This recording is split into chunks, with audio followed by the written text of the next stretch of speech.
What's up, gamers? This is That PlayStation Gamer. Today, man, oh man, oh man, we're going to be talking about 2024 and the year of PlayStation. Just how PlayStation held up and how they fell apart in a lot of parts. Like, just Jesus Christ, holy crap. I couldn't believe how bad things, went for them at certain points. Now, for the record, I want to state this right now. Normally we do a Xbox and Nintendo, in 2024, kind of, videos, or, in the year, videos. I decided not to do Nintendo and Microsoft mostly because they've been pretty damn quiet for the most part, and Nintendo's getting ready to, possibly reveal the Switch 2 before the end of the year. Xbox is just kind of sitting there in the corner doing their own little thing, like, we're okay. We're fine. It's like, they got Indiana Jones, finally a great game on their fucking console. Just too bad it's kind of tainted the idea. It's like, hey, this is coming to PlayStation. But with all that said, let's go over some PlayStation 4, I almost said PlayStation 4, PlayStation games in 2024. Now, granted, not all these games are exclusive. Some of them actually are third-party, quote unquote exclusive. But the idea generally is that either these games have some kind of deal with Sony, or Sony has had a part in making the games. So with all that said, let's get into it. And maybe we'll talk about some consoles and accessories and some controversies that popped up. So with all that said, let's get into the first game we gotta talk about. And of course, that first game is Astro Bot. In my opinion, a Game of the Year contender. I just absolutely love this game. Now, some people will sit there and go, it's not that inspirational, it's not that original, but that's kind of the point with Astro Bot. It's like, he's not supposed to be the most original idea, because the idea is that he's kind of like, this supposed to be like the celebration of PlayStation, because every time this little robot has popped up, he's been used in some way to celebrate PlayStation. And I think it was kind of fitting that this year he came out with his own, like, real big game. And honestly, it seems like a lot of people love this game. Like, I even just recently, like a couple days ago, they announced that there will be a Christmas level being added. So this game's always adding more stuff to it. It's kind of crazy when you think about it. Like, Astro Bot has become, almost synonymous with PlayStation. Not exactly on that level yet, but it's like, if you were to ask, like, PlayStation fans who Astro Bot is, they'll be like, oh, it's that little robot thing that, was in the playroom. And, that's the game that came out in 2024 that was surprisingly well done made. And it's made by a studio that, honestly, I think a lot of people kind of slept on. That was Team Asobi, which, in a way, and I'm going to say this, in a way, they're kind of like remnants of, Team Japan, which a lot of people miss, me included. But it's like, Astrobot's kind of like the best way to celebrate PlayStation this, for 30 years. Because there was like little references to a bunch of games that I honestly think they don't even talk about. And I gotta be real, after doing the Ape Escape level, this had me wanting a Ape Escape in a modern day. Because I was like, damn, that's actually fun. That's like, it kept me interested. I was really into it. I almost tried to 100% this game, but that Grandmaster Challenge, oh god, that thing can be hard, right? But yeah, overall, I say Astro Bot is a fantastic game. People absolutely should be playing it, and it's one of those games that actually takes full advantage of the DualSense controller. Like, honestly, I'm gonna say this right now. And I think this might sound a little messed up for some PC guys out there. But I think if this game does come to PC, because it more likely will at some point, I think it should be a requirement to have the DualSense controller. Because, like, it's just like, I can't imagine this game with that. So, in my opinion, Astro Bot is a 10 out of 10. And I know some people out there don't like it. Great, cool. I don't care what you think. I'll put a banana in your mouth. So, with that said, let's get into the other big hit that happened this year for PlayStation. Honestly, I'm surprised it kind of caught people off guard. Also, a quick little thing I want to mention here. I actually kind of forgot this, and this is something that's kind of got me excited for the future of PlayStation, is that this game was announced in May and came out in September. That's a very short cycle, a hype cycle for a game. So, honestly, Sony, if I'm being real, I prefer you do this. I prefer you do this instead of having us wait years and years and years. Hint, hint. Marvel Wolverine. Hint, hint. Freedom isn't free, soldier. So that's why you have to prepare for battle and dive in with the Helldivers 2. So yeah, seriously, we gotta talk about Helldivers 2 and like how I was excited for this game. I don't like one other person was excited for this game, but everyone else was just like, I don't know about this. This game is it looks like it could be a dud because, Sony and live service just don't work. We'll talk about that later. But this game, like, snuck under so many people's radar, and I laughed my ass off when I was like, yeah, I told y'all motherfuckers. I told you this. I didn't say it was going to be, like, the best game ever, but I was like, I think this game is going to catch people's attention just because the premise alone. You're going around killing bugs with a bunch of guns, and then sometimes you could go around kill robots with a bunch of guns. It's a fun time. I just like totally pictured in my head like hanging out with the guys, or playing online, and we're just sitting there, going down, fucking mowing down the bugs, calling in orbital strikes, some of us calling those fucking lasers and killing our teammates by accident. So yeah, Helldivers 2 is just a fun time. It really is. It's one of those games I absolutely recommend to people because, like, it's so much fun to play with friends and, like, just, like, even, like, accidentally killing someone. It's just, like, it's so weird to say out loud. Like, it's fun to accidentally kill someone, but it's, like, it actually was kind of fun. Now, I am going to say, Sony kind of screwed the pooch just a bit here. So, the game, at first, did not require PSN for when you play on PC. But ever since they required PSN, they've lost a significant amount of the player base. Now, granted, I think it was going to lose a significant amount of the player base regardless, but I think the PSN requirement just kind of shot them in the foot.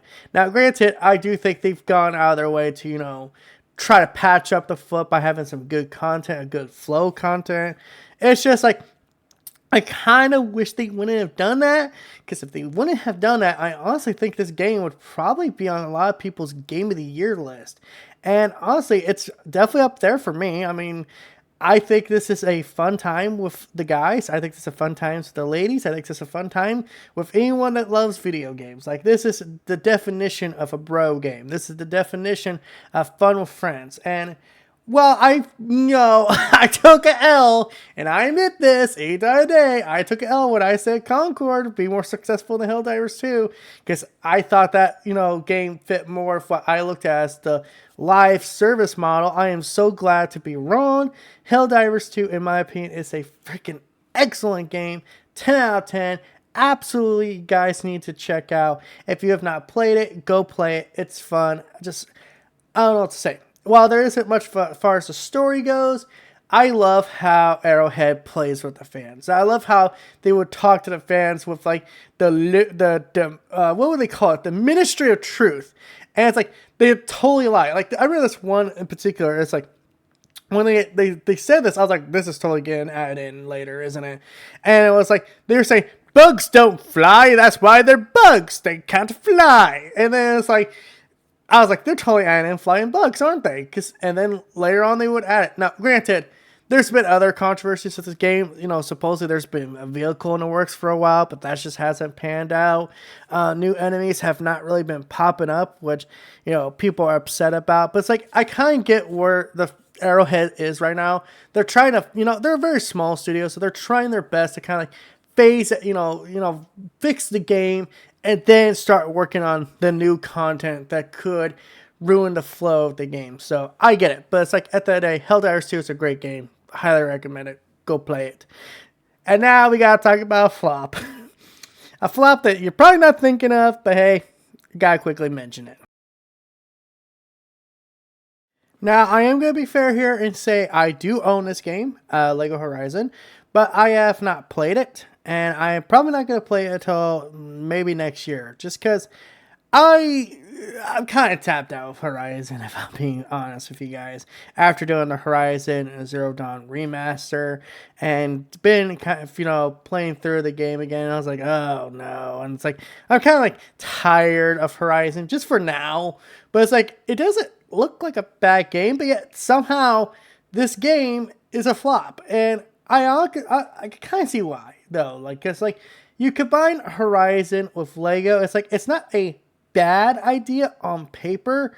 The problem with it is no one cares. Like, it's just one of those things. It's like it's a IP very few people do care about, me included, and just honestly, I just don't think it works in the way they wanted it to work. Now, from what I've heard, the game's not a bad performer or anything. It's just like it's not that interesting. It's not that original. It's like the only stuff that makes it original is that it's Horizon as Lego. That's it. Like that's the only reason it's, even got some leg to it. It's like if this was, any other IP, this would be like boring as hell. But yeah, Lego Horizon flop. I understand why. Just not appealing to everyone. But now we gotta talk about the big dog. We gotta talk about the thing that will never fucking die until it's, the studio literally is burnt down to the fucking ground. And that is...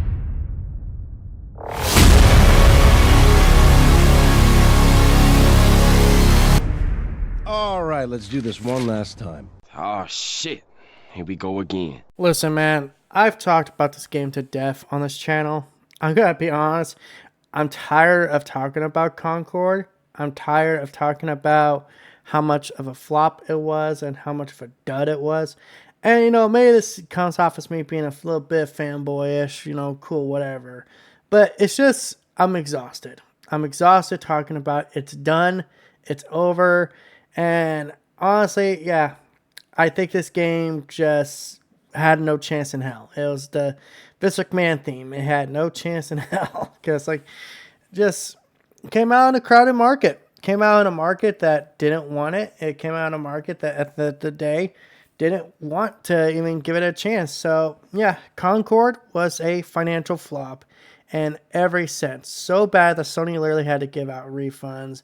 We found out that Sony themselves might have spent $200 million on this game. And it's just like, it's crazy to think how much money you can spend on something and no one, puts their hands up and says, hey, maybe this game ain't gonna work. Like, Sony backed this thing so hard that, to mind you, Concord got a custom controller, but not Helldivers 2.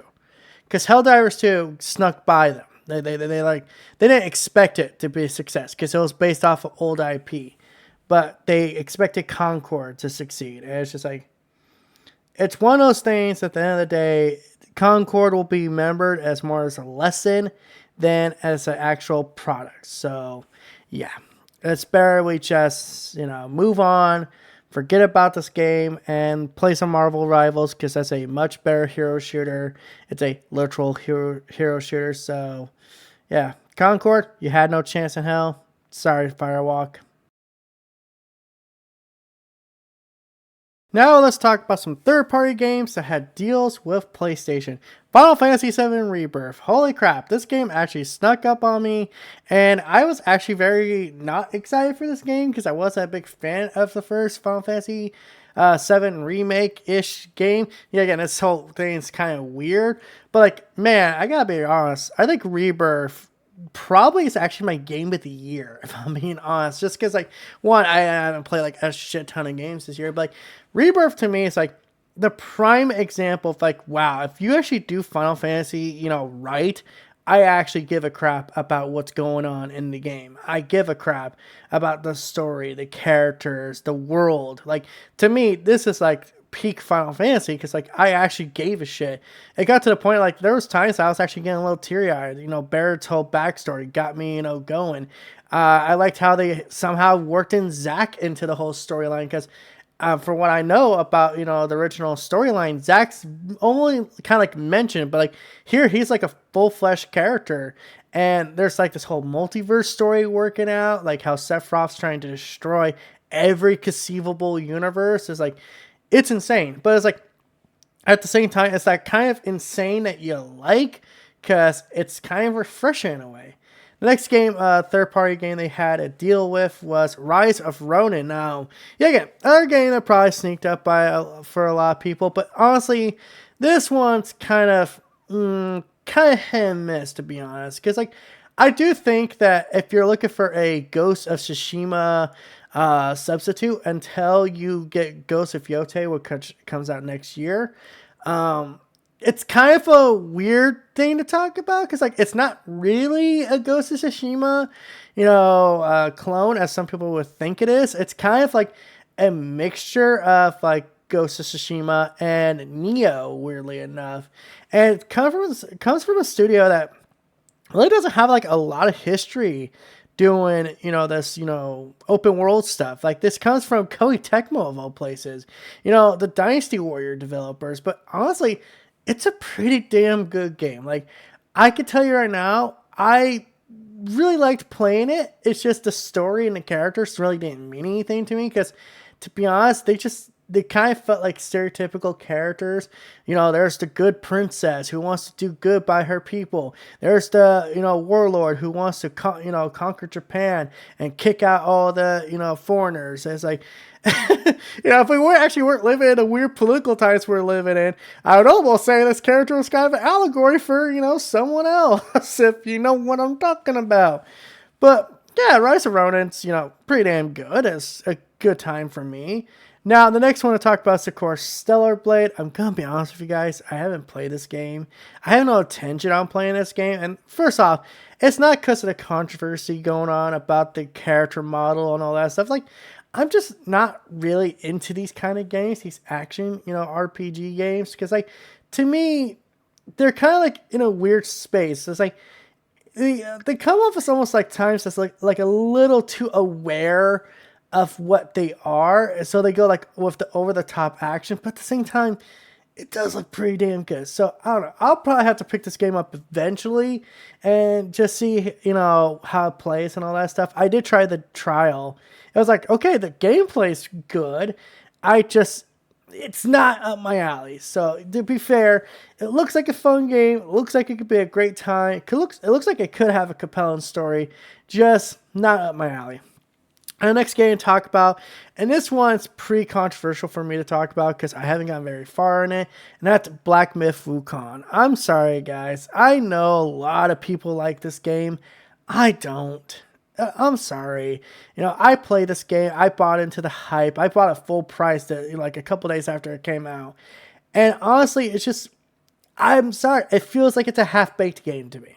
It feels like that they had a very simple idea of what they wanted to do, and they kind of were told like, hey, well, you gotta do a little bit more. You gotta expand upon that stuff. Like, if this game honestly was like, you pick like, each boss you go up and then, you kind of follow a storyline. I could totally see that game being this way, but it's like they added these parts where it's like there's this area you can explore. You go around looking for treasures and stuff. I'm like, dude, I'm sorry, this probably might catch some people, get some people on my ass, but it feels like a poor man's God of War. It just does. And don't get me wrong, if you like that, great, cool. But it's like, I just think God of War has better combat. And it's because it's trying so hard to kind of capture that Souls-like vibe while not being a Souls-like game. Like, to me, what makes a Souls-like game so good is when it really plays into the customization. The experience that each one of us can have is different. But this just feels like you're playing as a character that doesn't really have much of a character either. He's just a monkey dude that goes around. He wants to, I didn't get very far in the game, but like, honestly, there's a lot of bullshit too. Like, I feel like this game also just suffered so badly because like it had an ambitious, dream and everything, but it's not fully cooked. It's not fully developed. I feel like if this game was given like one more year of polish, maybe it'd be a much better product. Maybe I'd be much easier on it. But honestly, yeah. Sorry, Black Myth Wukong, not for me. Not saying it's a bad game. By no means am I saying it's a bad game. It's just not up my alley. I'm sorry. So, with all that said, those are the third-party games I could think of they had deals with. Let's get into some of the controversies and hardware stuff to talk about, because honestly, I think we could almost do like 20 full minutes about that stuff alone. So Listen, I'm just gonna be 100% honest with you guys. I ain't got much to say about the PS5 Pro. I don't have one. I don't intend on buying one unless I could literally find it on sale for like less, and even then, I think the sale price would still be like $500. So personally, in my opinion, I don't think the PS5 Pro is worth what they're asking. Now, listen. I'm not saying it's a bad purchase. I'm saying at the end of the day, how much they're asking and how much extra value you get out of it compared to a PS5 base just isn't worth the extra money. You're better off, putting that money aside, buying games, pre-ordering some shit you want, or I don't know, get a nice fucking little freaking recliner chair or gamer chair or something else. Just like, don't waste your money on a PS5 Pro unless this is something that for some reason appeals to you. Just at the end of the day, it's a luxury item for a very niche audience. That's the biggest sin this thing has committed, and being expensive. And I know some people out there are going to sit there and call it a flop. From what we hear internally from Sony, it sounds like it's on the trajectory of the PS4 Pro. So it's not really a quote-unquote flop, but more like this was an option for people out there who care about getting the best performance. You can't see me, but I'm using air quotes here. Best performance out of the console, or like, the best performance for a console, and without going to PC. Because if you want the best performance, you go to PC. That's not an opinion. That's a fact. That's like, saying water is wet and the sky is full of air. It's like, come on. PC gaming is just better than console gaming. That's not an opinion. That's a fact. The PlayStation Portal got probably the biggest and most important upgrade it could have got, and that, of course, is adding cloud streaming to the device itself. So now, basically, if you have an internet connection of any kind, let's say like you're using your hotspot off your phone, you can just play your games in the cloud. Keep in mind, these are like a very specific, I guess you would say a roster of games that have been picked, but it's mostly PlayStation Premium and Extra games that are in the cloud, and you could play those off that hotspot. Or if you're like, for example, I know this is probably actually going to come up soon for me. It's Christmas where I'm going to be able to sit down, play my Portal, and show my grandparents like, hey, this is what a Portal can do. It's like, it's a cool device because I literally have no need. I don't have to carry anything except the device itself. Don't have to carry like a bunch of games. It's just ready to go when I'm ready to go. It's a cool upgrade. I just want to say, as someone who's been experimenting with the Portal and what it's capable of, I definitely see some weak spots when it comes to it. But overall, like, the concept of this device is like, this is perfect. This is exactly what the future of handheld gaming, in my opinion, should be. And that's based off the cloud. Because if we could get the cloud technology to actually really, kind of wrap its head around and mature a little bit more, I honestly think that cloud gaming could be not a replacement for console gaming, but it could be a nice substitute when you're on the go. I don't think this is something that 100% is going to replace console gaming, or even PC gaming, because I think people still want the native hardware there. But when people are on the go, or out doing chores or something, and they got some time to kill, like if they're way in the DMV office, for example, I think that people will be willing to compromise a little. So yeah, the PS5 Portal, the PS5 Portal, why did I call it that?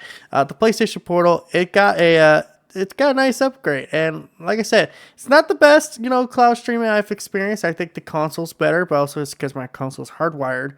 But overall, I would say it's a sizable enough upgrade where even I, a guy who's not very much into cloud gaming, sat there and said, what, God damn it, let me spend the $200 on this damn thing, because why not? Worst case scenario, I end up regretting my purchase like 90% of the time. I freaking end up buying something.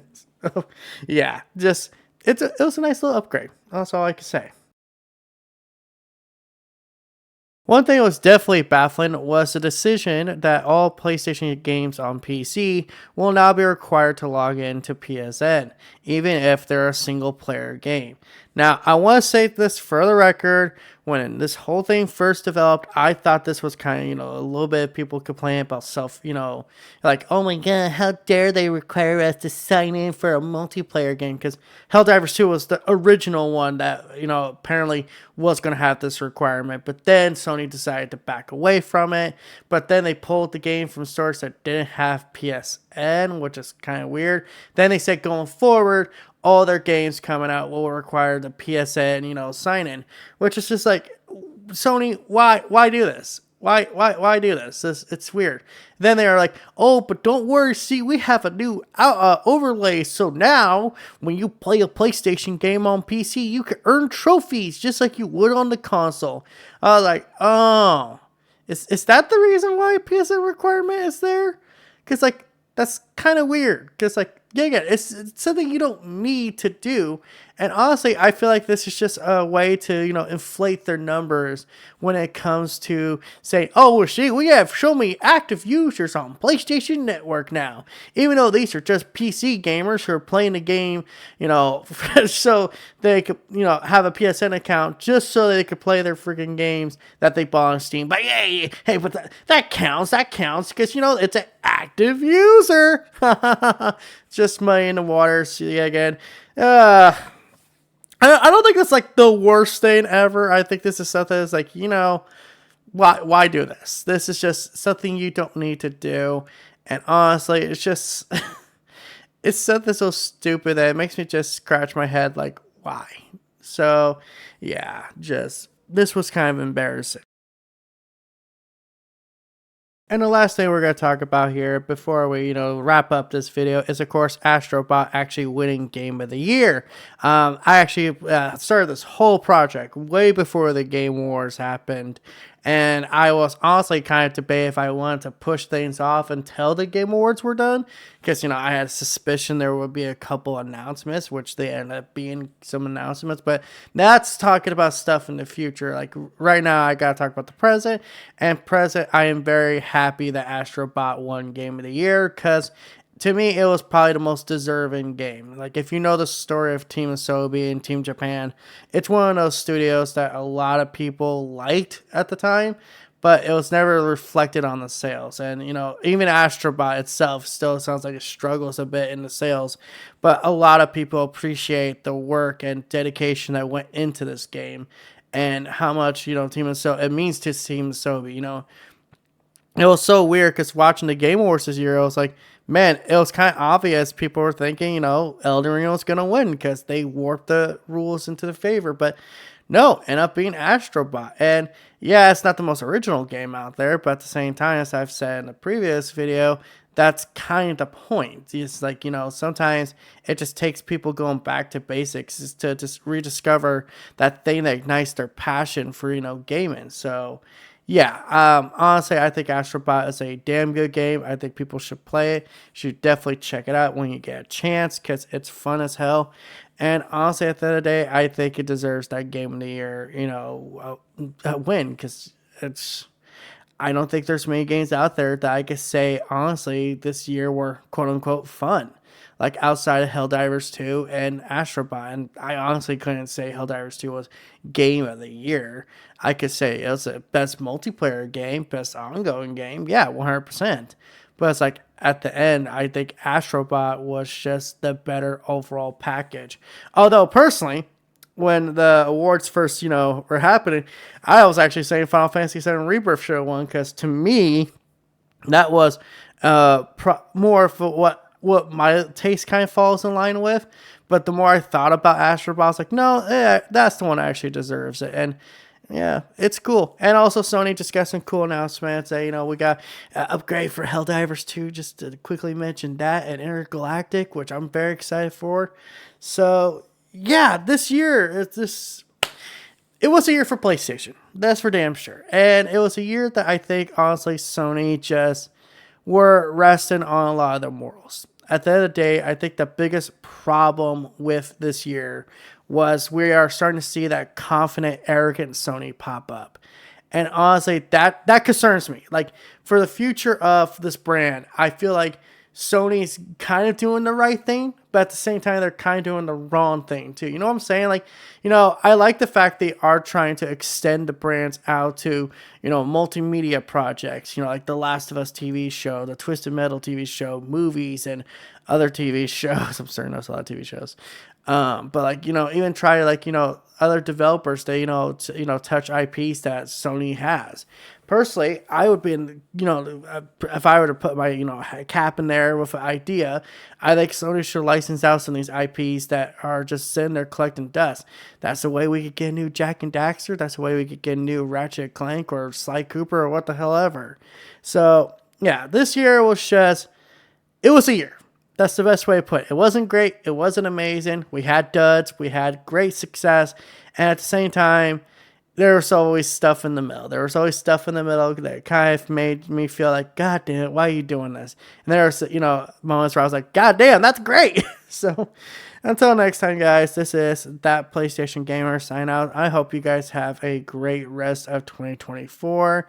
This is my last video after the this is my last video until the Harmon Smith video comes out, which is going to premiere on Christmas Day, and then that will be my last video for 2024. So basically, I've announced I'm taking like the rest of the year off after this point. So yeah, until next time, until 2025, I'll see you guys then. And that's also when we'll be back to live stream The Witcher 3. And I cannot wait to get back to that because, man, I just have been having this itch. But I try to play all of it in front of you guys so that way I don't sit there and be like, oh, see, I did like 20 hours of grinding. It's like, no, I feel like the grind is part of the process, but not so much in The Witcher's case because The Witcher 3 doesn't really have that much grinding. So until next time, peace out. Don't forget to like, comment, subscribe, and all that YouTube algorithm. I hope you guys have a great, happy holidays. I hope you guys, eat plenty of fucking food, get the gifts you want, and most importantly, spend time with the people you love because you never know when they're not going to be here anymore. So appreciate the time you do have. Bye.